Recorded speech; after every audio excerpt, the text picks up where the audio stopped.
Hi, my name is Jessica Beatty, and I will be telling you about John B. Watson's contribution to behavior psychology and showing you a video and then connecting him to B.F. Skinner, which Mackenzie McLean will tell you about. So John B. Watson was born on January 9th in North Carolina. In 1913, he published an article called The Psychology as the Behaviorist Views It, where he proposed an objective psychology of behavior that studied people's actions or behavior and the ability to manipulate those behaviors.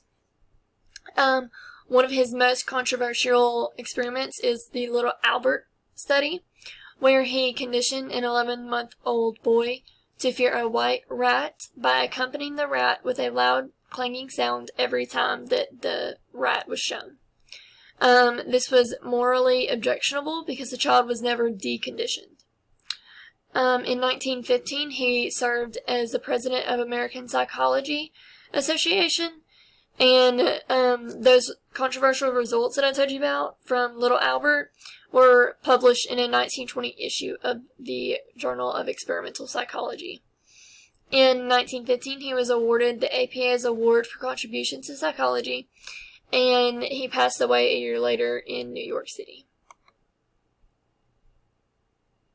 So let's go watch that video. John B. Watson, an American psychologist, was intrigued by Pavlov's studies. He, along with many other behavioralists in the 20th century, believed that psychology should be a science, that is, based on facts and observable measurements. He believed that human development could only be based on what one could see. Watson was famous for saying he could take any child and turn him into anyone he wanted, just by changing the child's environment. A musician, a lawyer, a businessman, a doctor, even a thief or a beggar. John Watson was most famous for his work with an 11-month-old infant named Little Albert. Although his methods would be highly unethical today, Watson made great strides in the field of behavioralism and classical conditioning.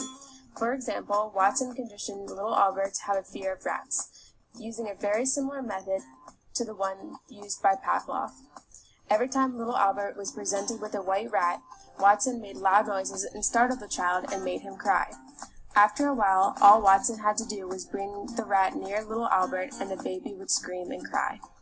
In this experiment, the loud noises were considered the unconditioned stimulus. Little Albert didn't need to learn to be afraid of loud noises, just like the dogs in Pavlov's experiment didn't need to be taught to drool at the sight of food. These things provoke certain responses naturally. Therefore, Little Albert crying serves as an unconditioned response. Crying or screaming is a baby's natural response to loud noises. Likewise, drooling is a natural response for dogs that smell good food. Once Little Albert began to associate the neutral rat with the negative, loud noise, the rat became the conditioned stimulus. That is, the previously neutral object that now elicits a response. In Pavlov's experiment, this was the bell that eventually made the dogs drool. And that makes Little Albert's fear of the rats the conditioned response. Even though he wasn't afraid of rats at first, he eventually learned by associating rats with loud noises that upset him. B.F. Skinner, an American scientist born in 1904, took classical... So now that we've learned a little bit about John B. Watson, let's connect him to B.F. Skinner. They both believed that science required hard evidence and measurable results. They researched the behavior of a person and how that behavior can change depending on that person's environment. And while Watson used the stimulus to get the response he wanted, Skinner used motivation using positive and negative reactions to get his response. Now let's go to Mackenzie to let her tell you about Skinner. Thanks.